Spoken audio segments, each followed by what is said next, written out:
Hello, नमस्कार, राम राम साथियों। मैं राजकुमार पालीवाल आपका हार्दिक स्वागत और अभिनंदन करता हूं आपके अपने YouTube चैनल पालीवाल सर पर। साथियों, काफी दिनों से मैं अनुपस्थित था, लेकिन अब जो भी काम थे उन्हें निपटा लिया गया है और आपके लिए अब नए जोश और खरोश के साथ मैं वापस YouTube पर हाजिर हूं। पिछली जो परीक्षाएं हुई थी उनमें अपार सफलता हमें मिली थी और उसी सफलता को आगे बढ़ाने के उद्देश्य से मैंने वापस जो है वो नए सिरे से रीट के मॉक टेस्ट शुरू किए हैं। अब first grade, second grade, third grade सबके रिजल्ट आ चुके हैं। सारे बच्चे जो सिलेक्ट होने थे वो सिलेक्ट हो चुके हैं। अब जो बच गए वो वापस तैयारी में जुट जाइए। बहुत जल्दी रीट की बम्पर भर्ती आने वाली है। देखो ये लिखा हुआ यहाँ रीट 2024 बहुत ही जल्द साथियों अब आने वाली है। तो आप सभी तैयारी में जुट जाइए और रीट की तैयारी के लिए मैं लगातार अब मॉक टेस्ट लेके आने वाला हूं। आप इन मॉक टेस्टों को अगर देखेंगे तो आपकी तैयारी बहुत ही शानदार हो जाएगी। पिछली बार जो रीट प्री का रिजल्ट रहा था वो बहुत ही कम रहा था। इस बार अपन पूरा प्रयास करेंगे कि अपने चैनल पर बने हुए जो भी विद्यार्थी है उनको ज्यादा से ज्यादा सफलता मिल सके। तो मैं बिना देर किए हुए पहले प्रश्न की ओर चलता हूं।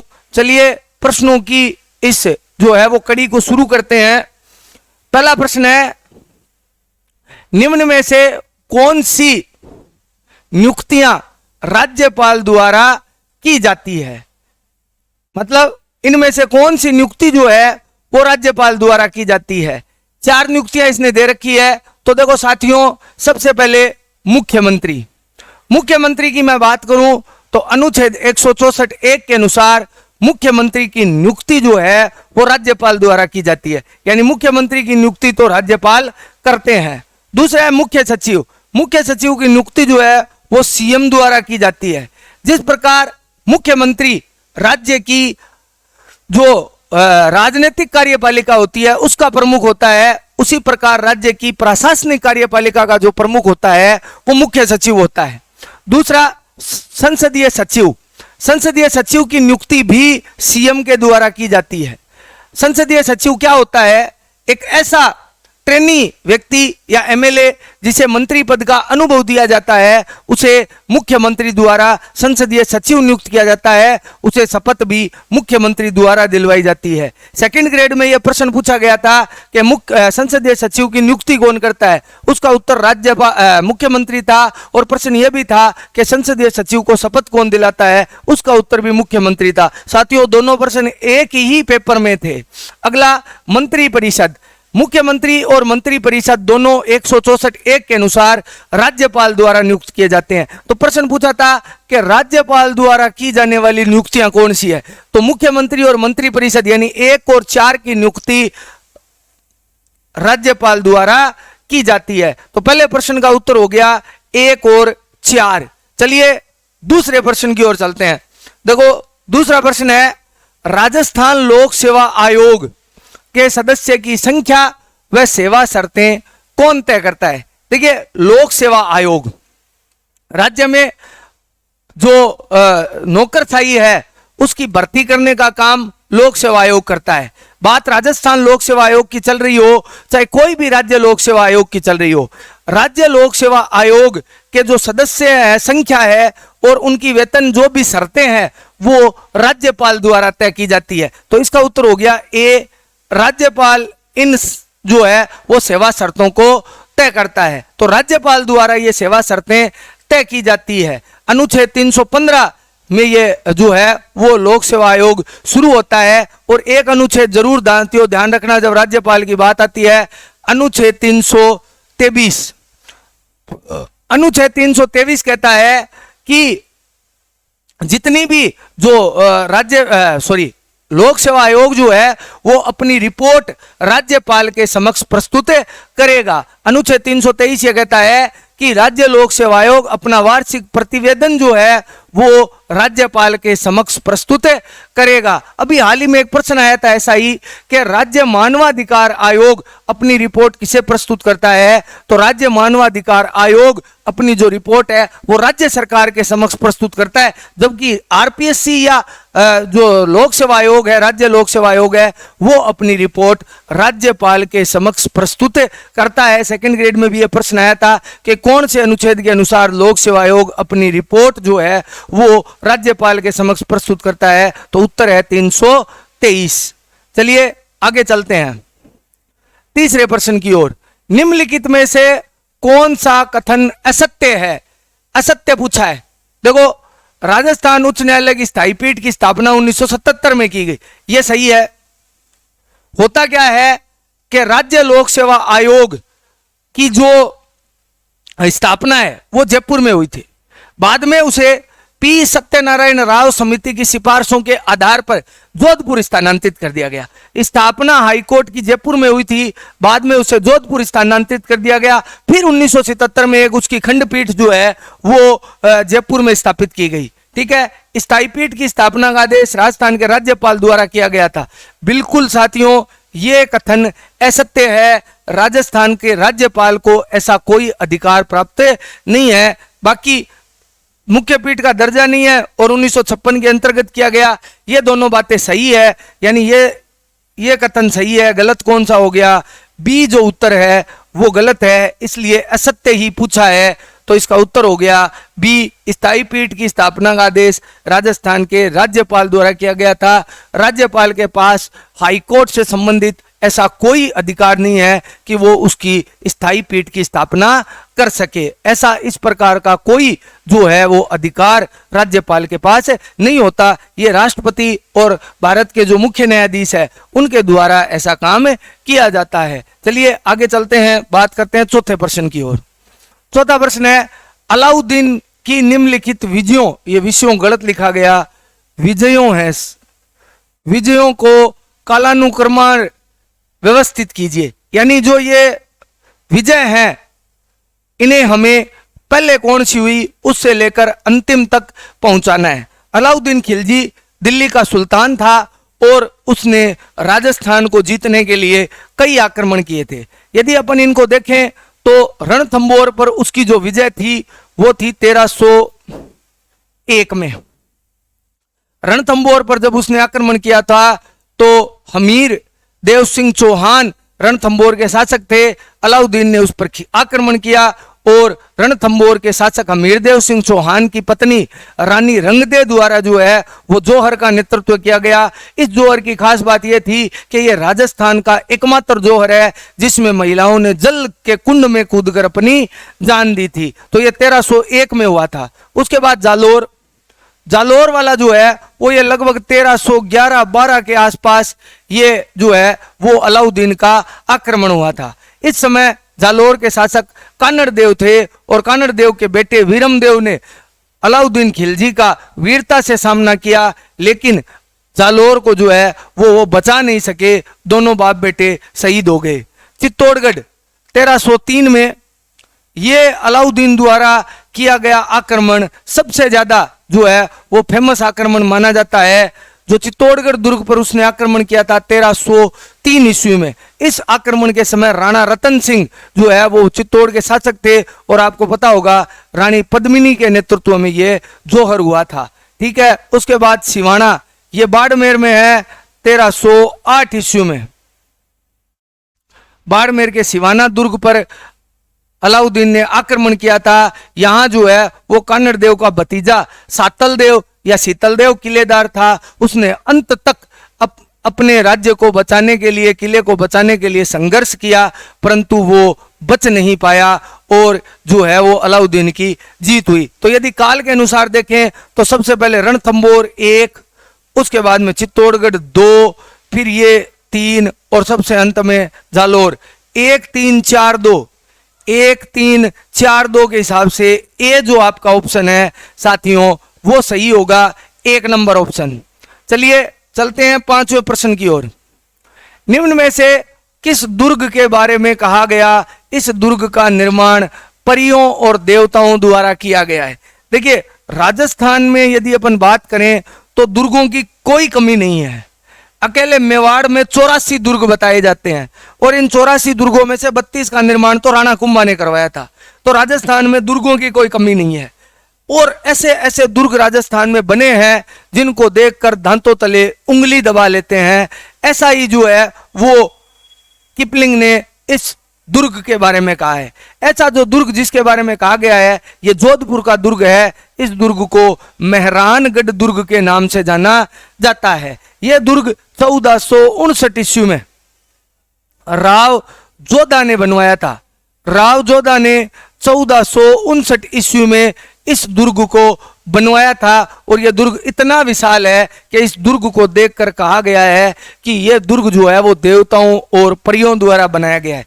इस मंदिर में चामुंडा देवी का एक मंदिर, इस दुर्ग में एक चामुंडा देवी का मंदिर भी है जहां एक घटना घटित हुई थी जिसमें बहुत सारे लोग जो है वो दबकर मारे गए थे। इस दुर्ग को जो है वो मयूर ध्वज गढ़ चिंतामणि भी कहा जाता है। कहा जाता है कि जब इस दुर्ग का निर्माण करवाया गया था तो एक पहाड़ी थी, उस पहाड़ी पर योगी चिड़ियानाथ तपस्या करते थे। चिड़ियानाथ ने पहाड़ी देने से इनकार कर दिया। बाद में राव जोधा ने उनसे जब गुजारिश की तो चिड़ियानाथ ने कहा कि यदि इस पहाड़ी का नाम मेरे नाम पर रखा जाए तो मैं ये जगह छोड़ने को तैयार हूं। बाद में उस पहाड़ी का नाम चिड़िया टूंक पहाड़ी रखा गया और आज जो मेहरानगढ़ दुर्ग है वो चिड़िया टूंक पहाड़ी पर स्थित है। चलिए चलते हैं अगले प्रश्न की ओर।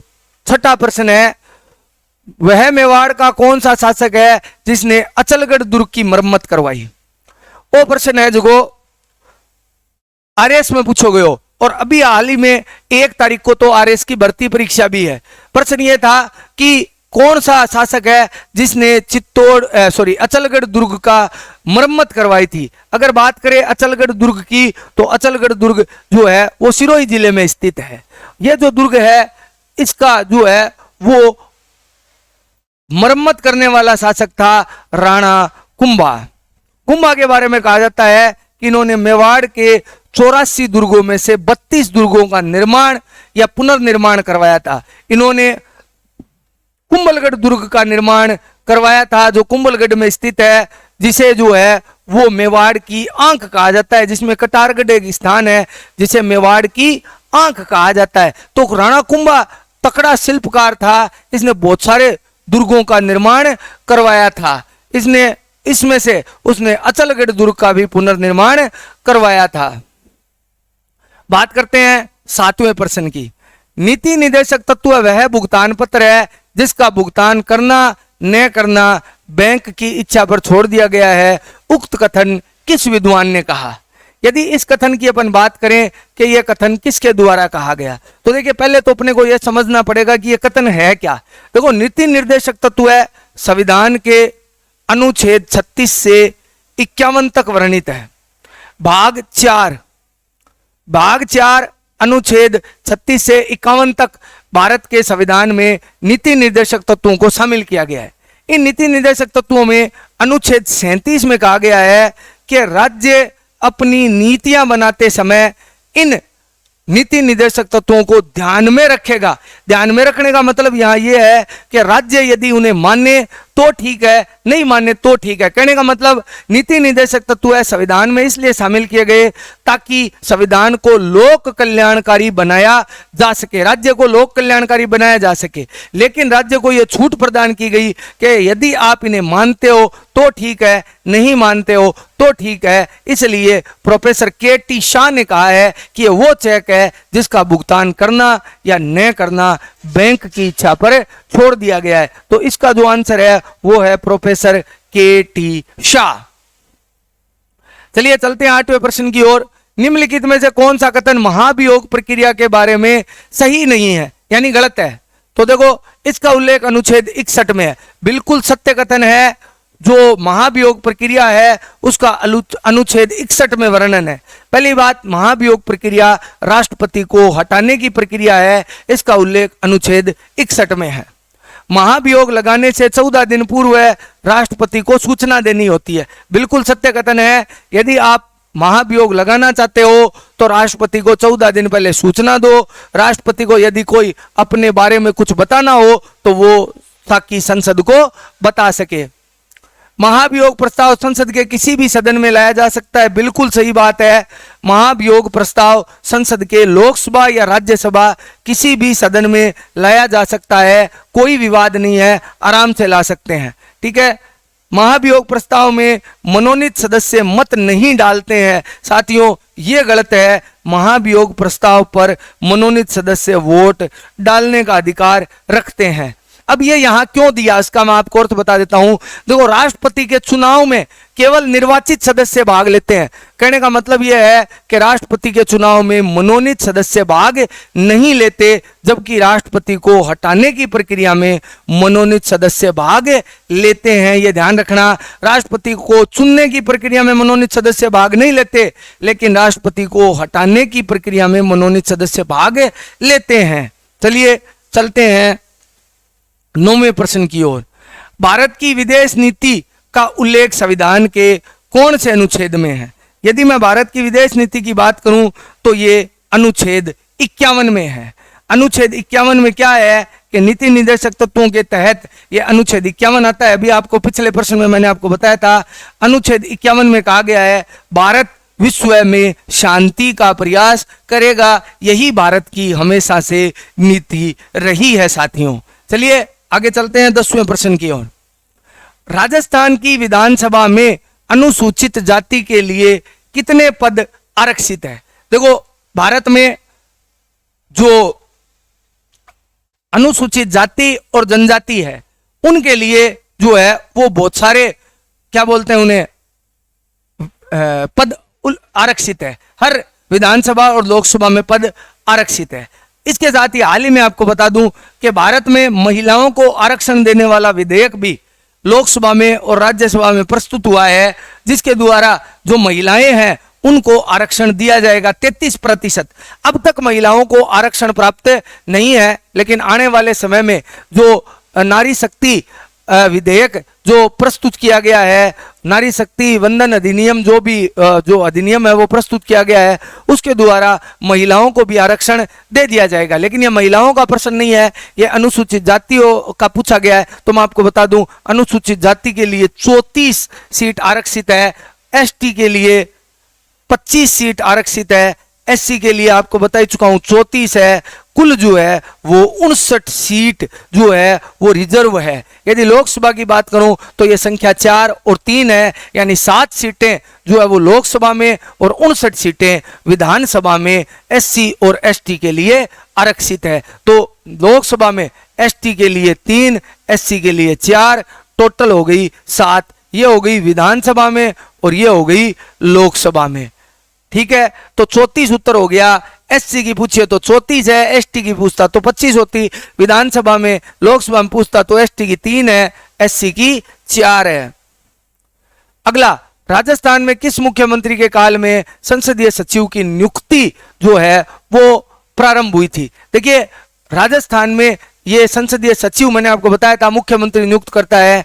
ये नियुक्तियां मोहनलाल सुखाड़िया के काल में प्रारंभ हुई थी। मोहनलाल सुखाड़िया राजस्थान के वो मुख्यमंत्री है जिनके बारे में कहा जाता है कि वो आधुनिक राजस्थान के निर्माता है। उन्होंने ही राजस्थान में जो है वो संसदीय सचिव की नियुक्तियां प्रारंभ की थी। चलिए चलते हैं 12वें प्रश्न की ओर। महाराणा प्रताप ने चावंड को अपनी राजधानी बनाया और वह कब तक मेवाड़ की राजधानी रही? तो साथियों, मैं आपको बताऊं कि महाराणा प्रताप ने 1585 में इसे राजधानी बनाया और 1615 तक यानी 30 सालों के लिए वो मेवाड़ की राजधानी रही थी। ये मेवाड़ की राजधानी 1615 ईस्वी तक रही थी। होता क्या है, फरवरी 1615 को जहांगीर और राणा अमर सिंह के मध्य संधि हो जाती है और मेवाड़ को पुनः चित्तौड़गढ़ प्राप्त हो जाता है और दोबारा चित्तौड़ को राजधानी बना लिया जाता है। तो चित्तौड़ को छोड़कर चावंड को राजधानी 1585 में बनाया, जो 1615 तक मेवाड़ की राजधानी बनी रही। चलिए आगे चलते हैं 13वें प्रश्न की ओर। 1947 में वीरबाला कालीबाई किस कांड में शहीद हुई थी। यदि मैं वीरबाला कालीबाई की बात करूं तो कालीबाई रास्तापाल कांड में शहीद हुई थी। पहले तो आपको यह बता देता हूं, रास्तापाल कांड में शहीद हुई थी। इनके एक शिक्षक थे सेगाबाई।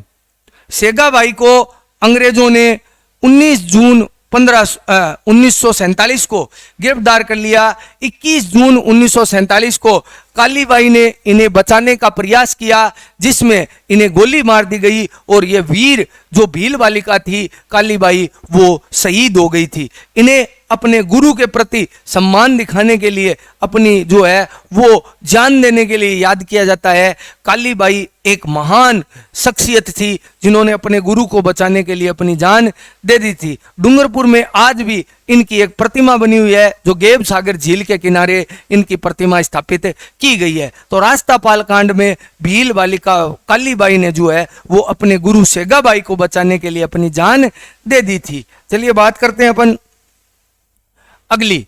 1927 में मदन सिंह के नेतृत्व में किसानों ने कहां आंदोलन किया। अगर बात करूं मैं मदन सिंह की, राज परिवार से आने वाले कुंवर मदन सिंह ने जो है वो करौली में किसानों का नेतृत्व किया और किसानों के लिए आंदोलन किया। देखिए साथियों, राजस्थान में बहुत सारे किसान आंदोलन हुए। सबसे तकड़ा किसान आंदोलन 1897 ईस्वी में बिजोलिया किसान आंदोलन से शुरुआत होती है। भारत में सबसे पहला जो किसान आंदोलन था वो बिजोलिया किसान आंदोलन था। उसके बाद राजस्थान में लगातार किसान आंदोलन चलते रहे। बीकानेर में भी हुआ, अलवर में भी हुआ, सब जगह किसान आंदोलन हुए।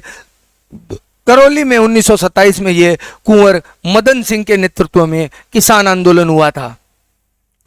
बात करते हैं 15% की। राजस्थान में जामर कोटड़ा की खदानें किसके लिए प्रसिद्ध है। देखो राजस्थान का आपको पता ही है कि राजस्थान को खनिजों का अजायब घर कहा जाता है। राजस्थान में इतने खनिज उत्पादित होते हैं कि हर प्रकार का खनिज राजस्थान में मिलता है। राजस्थान खनिजों की दृष्टि से काफी समृद्ध है।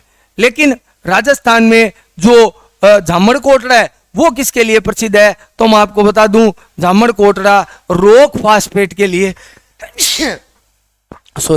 रॉक फॉस्फेट के लिए प्रसिद्ध है। इसके अलावा जैसलमेर का बिरमानिया भी इसी खनिज के लिए प्रसिद्ध माना जाता है। तो रॉक फॉस्फेट लगभग ये मान सकते हैं आप जिप्सम जैसा एक खनिज है जिसका उपयोग जो है काफी मात्रा में राजस्थान में किया जाता है। तो रॉक फॉस्फेट खनिज के लिए प्रसिद्ध जो स्थान है वो जामरकोटड़ा है। जैसलमेर का बिरमानिया भी जो है वो रॉक फॉस्फेट के लिए प्रसिद्ध है। अगला, नेजा, जम्मा, रीखिया किस स्थानीय लोक देवता से संबंधित है। देखो सबसे पहले तो मैं आपको बता दूं, ये सारे नाम जो है वो संबंधित है बाबा रामदेव से। कल यानी कि 10 सितंबर को बाबा रामदेव की 25 सितंबर को बाबा रामदेव की जयंती है और उन्हीं से ये संबंधित है। बाबा रामदेव सांप्रदायिक सौहार्द के लोक देवता माने जाते हैं। इन्हें मुसलमान राम सा पीर के नाम से पूजते हैं, हिंदू तो इन्हें पूजते ही पूजते हैं। इनका जो स्थान है वो पोखरण में जो रामदेवरा नाम से जाना जाता है। इन्होंने भैरव नाम के एक राक्षस का अंत किया था। रामदेव जी राजस्थान में बहुत ही जो है वो इनकी पूजा की जाती है। अब इनमें बात करें तो नेजा रामदेव जी की झंडे को कहा जाता है। यदि अपन बात करें रामदेव जी के तो जम्मा जो है वो रामदेव जी के जागरण को कहा जाता है। रामदेव जी के जागरण को जो है वो जम्मा कहा जाता है। रीखिया इनके मेघवाल भक्तों को कहा जाता है। तो ये जो है वो शब्द जो है वो बाबा रामदेव से संबंधित है, ध्यान रखना, Baba Ramdev. Would fossils park कहां स्थित है। वुड फॉसिल्स पार्क जो है ये अक्कल जैसलमेर में स्थित है। अक्कल नामक स्थान है जैसलमेर में, जो प्राचीन सागरीय जीवन के अवशेष माने जाते हैं। कहते हैं कि कोई टाइम में यहां जो है वो 33 महासागर हुआ करता था, जो बाद में जो है वो सूख गया। पौराणिक कथाओं के अनुसार भगवान राम ने जब समुद्र को सुखाने के लिए जो तीर निकाला था, उसी तीर से 33 महासागर को सुखाया गया था। यह तो पौराणिक कथा है, लेकिन वास्तव में यह माना जाता है कि भौगोलिक घटनाओं के कारण ये खत्म हो गया था। ये जो आकल नामक स्थान है वो राष्ट्रीय मरु उद्यान में स्थित है। साथियों, एक बात और ध्यान रखना, ये राजस्थान के 3 राष्ट्रीय उद्यान है, लेकिन राष्ट्रीय मरु उद्यान एक अभ्यारण्य है। अभ्यारण्य मतलब वो वन क्षेत्र जिस पर पैसा खर्च करना, राजस्थान सरकार पैसा खर्च करती है। यदि राष्ट्रीय उद्यान होता तो इस पर पैसा खर्च करने का अधिकार केंद्र सरकार को होता है। ठीक है, तो राष्ट्रीय मरु उद्यान, नाम राष्ट्रीय मरु उद्यान है, लेकिन यह है एक अभ्यारण्य। ठीक है, वहां आकल नामक स्थान पर जो है वो वुड फॉसिल्स पार्क है। और साथ ही आपको बता दूं, यह राजस्थान का सबसे बड़ा अभ्यारण्य है जो जैसलमेर और बाड़मेर जिलों में फैला हुआ है। चलिए चलते हैं 18वें प्रश्न की ओर। निम्नलिखित कथनों पर विचार कीजिए। ठीक है भाई, विचार कर लेते हैं। इनमें से कौन सा सही है ये बताना है अपने को। तो देखो, राज्य में मंत्रिपरिषद सामूहिक रूप से राज्यपाल के प्रति उत्तरदायी होगी। मैं आपको बता दूं, ये असत्य है, क्योंकि बकायदा ये कहा गया है कि राज्य मंत्रिपरिषद सामूहिक रूप से विधानसभा के प्रति उत्तरदायी होगी। यहां राज्यपाल लिखा है तो गलत है। राज्य के मंत्री राज्य के राज्यपाल की इच्छा पर्यंत पद पर संभालेंगे, यह सत्य है। यह बकायदा कहा गया है कि राज्यपाल का मंत्री का कार्यकाल राज्यपाल के प्रसाद पर्यंत ही होगा। जब तक राज्यपाल चाहेगा तब तक मंत्री अपने पद पर रहेगा। एक राज्य में मुख्यमंत्री सहित मंत्रियों की संख्या 12 से कम नहीं होगी। यह भी कथन जो है वो बिल्कुल करेक्ट है कि एक राज्य में मुख्यमंत्री जो संख्या है वो मुख्यमंत्री सहित 12 से कम नहीं होगी। अब ये क्या चीज है मैं आपको बता दूं। 91वें संविधान संशोधन 2003 के द्वारा यह तय किया गया कि किसी भी राज्य में मंत्रियों की संख्या विधानसभा सदस्य संख्या की 15% से ज्यादा नहीं होगी। जैसे राजस्थान में 200 सदस्य संख्या है, इंटू 15/100 तो 30 मंत्री होंगे, या मुख्यमंत्री सहित होंगे। अब बात ये आती है कि ये 12 वाला क्या पेच है। जिन राज्यों में ये संख्या 12 से कम आती है उन राज्यों में मिनिमम 12 होंगे। जैसे मान लीजिए गोवा में तो 40 ही सदस्य संख्या है, तो 40 इंटू 15/100, 10 से 10 कट गया, ये 2 बार, ये 5 बार, ये 1 बार, ये 3 बार, 3 दुए 6 ही मंत्री होंगे। लेकिन गोवा में 6 मंत्री नहीं होंगे, गोवा में मिनिमम 12 मंत्री होंगे। तो 2 कथन सत्य हैं, 2 और 3, तो इसका उत्तर हो गया साथियों 2 और 3। ये उत्तर जो है इसका सही है। चलिए चलते हैं 19वें प्रश्न की ओर। निम्नलिखित में से कौन भारत के प्रधानमंत्री बनने से पूर्व किसी राज्य के मुख्यमंत्री नहीं रहे। देखिए, इनमें से एक प्रधानमंत्री ऐसे हैं जो कभी किसी राज्य के मुख्यमंत्री नहीं बने। तो मैं आपको बताऊं, मोरारजी भाई देसाई बंबई जब प्रांत हुआ करता था भारत में, उसके मुख्यमंत्री रहे थे। चौधरी चरण सिंह उत्तर प्रदेश के मुख्यमंत्री रहे हैं। पीवी नरसिम्हा राव आंध्र प्रदेश के मुख्यमंत्री रहे हैं। चंद्रशेखर एकमात्र भारत के ऐसे प्रधानमंत्री हैं जो प्रधानमंत्री बनने से पूर्व किसी भी प्रदेश के मुख्यमंत्री नहीं रहे। हालांकि अब तो हमारे वर्तमान जो मुख्यमंत्री है, प्रधानमंत्री है नरेंद्र मोदी साहब, वो भी गुजरात के मुख्यमंत्री रह चुके हैं। इनसे पहले जो प्रधानमंत्री थे मनमोहन सिंह, वो कहीं मुख्यमंत्री नहीं रहे थे, ना अटल बिहारी वाजपेयी साहब मुख्यमंत्री रहे थे। लेकिन इनमें ऑप्शन देखें तो चंद्रशेखर जो है वो भारत के एक ऐसे प्रधानमंत्री है जो मुख्यमंत्री नहीं रहे। 20वां प्रश्न है, संविधान की किस अनुसूची के अनुसार राज्यपाल द्वारा मंत्री को पद एवं गोपनीयता की शपथ दिलवाई जाती है। देखिए, अगर अपन बात करें तो भारत में जो अनुसूचियां हैं उनकी संख्या 12 है। इन 12 अनुसूचियों में जो तीसरी अनुसूची है, यानी कि अनुसूची 3 जो है वो शपथ से संबंधित है। अगर अपन 3 व्यक्तियों की शपथ छोड़ दें, राज्यपाल, राष्ट्रपति और उपराष्ट्रपति, तो अन्य सभी की जो शपथ का प्रारूप है वो अनुसूची 3 में उल्लेखित है। तो यहां किसका पूछा है? मंत्री का पूछा है। तो मंत्री की शपथ भी 3 में है, मुख्यमंत्री की भी 3 में है, प्रधानमंत्री की भी 3 में है, केंद्रीय मंत्रिपरिषद की भी 3 में ही है। इन 3 को छोड़ दें तो बाकी सबकी शपथ अनुसूची 3 में है। 21वां प्रश्न, ग्राम पंचायत का प्रमुख क्या कहलाता है? देखो, ग्राम पंचायत का जो प्रमुख होता है वो कहलाता है सरपंच। प्रधान पंचायत समिति का प्रमुख होता है, पंचायत समिति का प्रमुख प्रधान। जिला प्रमुख जिला परिषद का प्रमुख, जिला परिषद का प्रमुख कहलाता है जिला प्रमुख। और ग्राम सचिव, ये ग्राम विकास अधिकारी, ये सचिव होता है किसका? पंचायत का। पंचायत का सचिव कहलाता है ग्राम विकास अधिकारी। सरपंच ग्राम पंचायत का प्रमुख हो गया, यह सचिव हो गया। जिला प्रमुख जिला परिषद का सचिव प्रमुख होता है, इसका सचिव होता है सीईओ, और इसका सचिव होता है बीडीओ यानी ब्लॉक डेवलपमेंट ऑफिसर। तो ये आपको सारे मैंने आपको बता दिए। 22वां प्रश्न, निम्नलिखित में से कौन सा एक कथन सही नहीं है? इनमें से कौन सा सही नहीं है? कुएं नलकूप राजस्थान की सिंचाई के प्रमुख साधन है। राजस्थान में सबसे ज्यादा सिंचाई कुएं नलकूपों से होती है, सही है। गंग नहर का निर्माण 1927 में पूर्ण हुआ, सही है। गंग नहर का निर्माण किसने करवाया था? महाराजा गंगा सिंह ने करवाया था, एब्सोल्युटली करेक्ट है। इंदिरा गांधी नहर के जल का उपयोग केवल सिंचाई के लिए होता है, आ बात गलत है। इंदिरा गांधी नहर के जल का प्रयोग पेयजल के लिए भी होता है। हम खुद सरदार शहर में इसी पानी का प्रयोग करते हैं। इंदिरा गांधी नहर परियोजना का पानी हमारे घर में पीने के लिए आता है, तो केवल सिंचाई के लिए थोड़ी होता है। हम पीते भी हैं, और हम क्या बहुत से लोग पीते हैं, इसलिए केवल सिंचाई के लिए हो ऐसा गलत है। खडीन पश्चिमी जल, ये जैसलमेर में है, पालीवाल ब्राह्मणों के द्वारा बनाई गई खडीन जो है वो काफी सिंचाई के लिए कारगर साबित होती है। 23वां प्रश्न, जब राजस्थान की पहली महिला मुख्य सचिव बनी उस समय मुख्यमंत्री कौन थे? देखो, राजस्थान की पहली महिला मुख्य सचिव थी कुशल सिंह। कुशल सिंह पर मैंने पहले भी आपको एक प्रश्न करवाया था और 3rd ग्रेड के एग्जाम में आया भी था। जय थे देखियो है तो थारो कन्फर्म सही हुई है। ये जो उस समय जो राजस्थान के मुख्यमंत्री थे वो थे अशोक गहलोत। और जब उषा शर्मा राजस्थान की अब मुख्य सचिव है तो भी मुख्यमंत्री है अशोक गहलोत। तो लुगायन जब भी मुख्य सचिव बना है, गहलोत साहब भी मुख्यमंत्री हुए लगभग। तो गहलोत साहब भी मुख्यमंत्री पहली आ, और उषा शर्मा के टेम भी मुख्यमंत्री गहलोत साहब भी है। अब चुनाव होना रहा है, देखो कौन आवे और कौन जावे।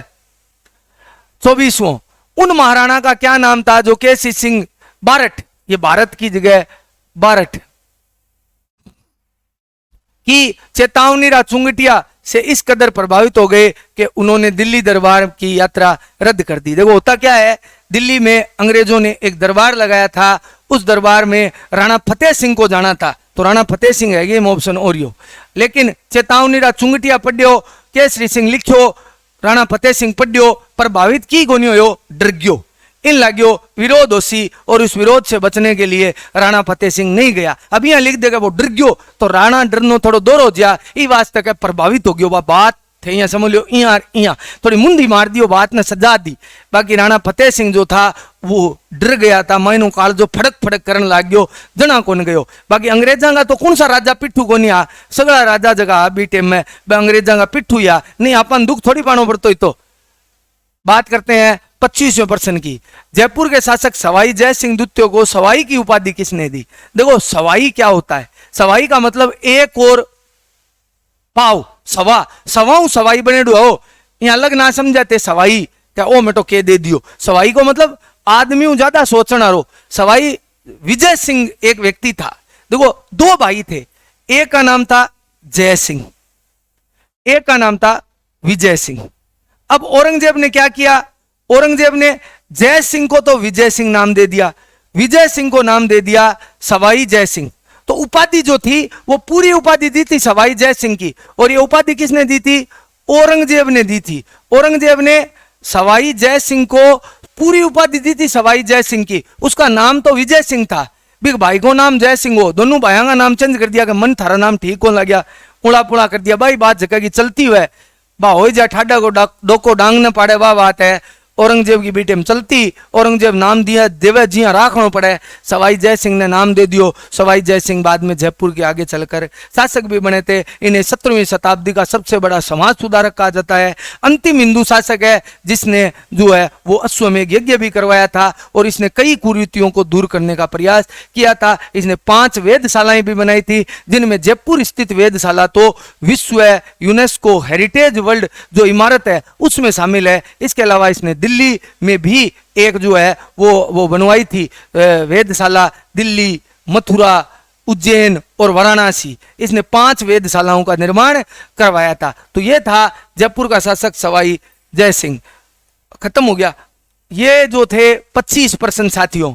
अब रोजाना मतलब एक दिन छोड़ के एक दिन अपन वीडियो बनाएंगे और 25-25 प्रश्न करेंगे। यदि 2 दिनों में 25-25 प्रश्नों के साथ व्याख्या सहित आप याद करते हो तो सोचिए आपके पास कितना प्रश्नों का संग्रह हो जाएगा। आप यदि चैनल पर नए आए हो तो चैनल को लाइक, शेयर और सब्सक्राइब जरूर करें और साथ ही अपने साथियों को भी रिकमेंड करें कि चैनल को थोड़ी तरजीह मिले। ज़्यादा लोग देखेंगे तो मुझे भी मोटिवेशन मिलेगा वीडियो बनाने में। आज के वीडियो में इतना ही। धन्यवाद। राम राम।